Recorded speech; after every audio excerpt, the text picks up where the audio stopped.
Algebra 2, Chapter 11, Section 4, the binomial distribution. So, uh, multiple choice questions on a test are what we call a binomial experiment. Binomial just means two, right? Two numbers. So, basically, if you think about it, if you have A, B, C, and D, on a standard multiple choice test, one of those is correct, the other ones are not. So you basically have a 1 out of 4 chance of getting it correct, but a 3 out of 4 chance of getting it incorrect. And that's 0.25 and 0.75%, right? Um, or 25%, 75%, 0.25, 0.75. So that's basically what a multiple choice uh, problem is all about. Um, a binomial experiment is where you can take some scenario and break it down to either some percentage of things being correct and some percentage of things being incorrect. So, in a normal testing situation, it doesn't matter which one of the three incorrect ones you choose, you just don't get the points. So it's called a failure no matter which one of those options happen. So you've basically got two things that can happen. And that's the idea. There's a correct and there's a true and there's a false.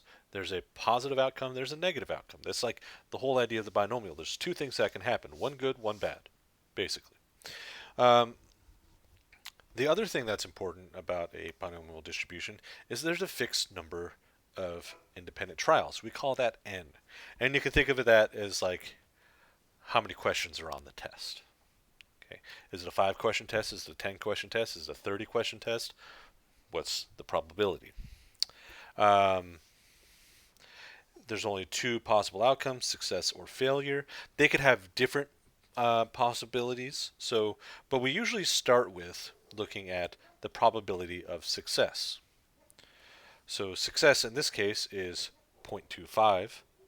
We then calculate the probability of failure, and the way we do that is just 1 minus the probability of success, or 1 minus 0.25, which we know is 0.75.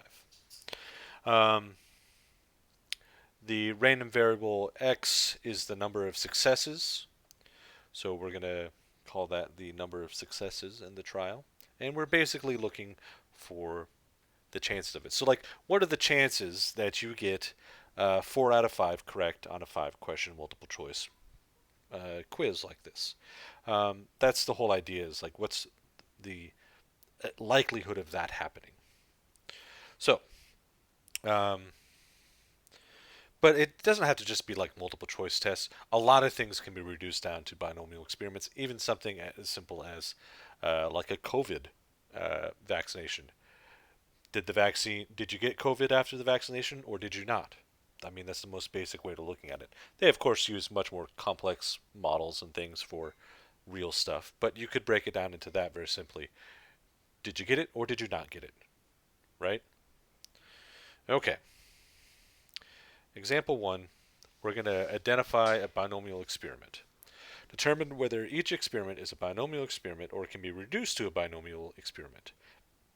If so, describe a trial, determine the random variable, and state n, p, and q. Okay, part A. The spinner at the right is spun 20 times to see how many times it lands on red. So, we're spinning it a bunch of times and we want it to land on red, but we don't want it to land on any of the other ones. So it's either red or not red. That's binomial. So this is binomial. Your x, land on red. That's the thing we want. How many times is this happening? How many trials does this run?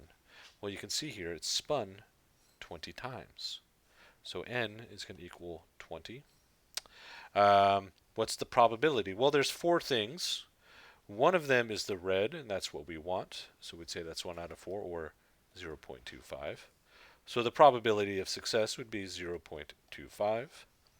And Q, the probability of failure, would be 1 minus 0.25, or 0.75.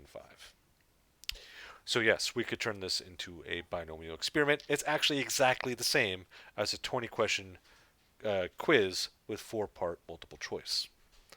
Interesting, right? All right. Part B. 100 students are randomly asked their favorite food. Well, what's your favorite food?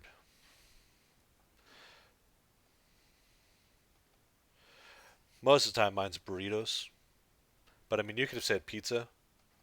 Ooh, you know what? I could change mine to ramen, right? There's thousands and thousands of possible answers here. There's no way to say what the two things that people are going to say are. So you would say um, not a binomial experiment. Too, remember that's TOO, as in too many possible outcomes.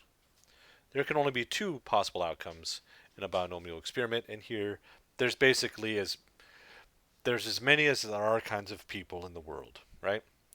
Um, all right. Now, how could you make this question into a binomial experiment? Well, this is something like like we were talking about before. We were talking the survey questions.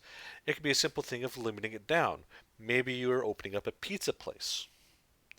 Is your favorite topping pepperoni or sausage?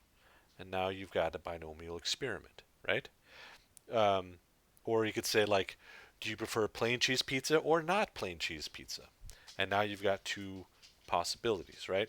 The whole idea is you got to break it down to two possibilities, um, and no choice of nothing, right? Even with the like, if you ask, what's your favorite kind of ice cream, chocolate or vanilla? If you give the possibility for someone to say neither, even that is enough to make it as a not a binomial experiment anymore, because there's a third option now of neither. I'm not going to answer the question. They have to choose chocolate or vanilla. Otherwise, it's not binomial.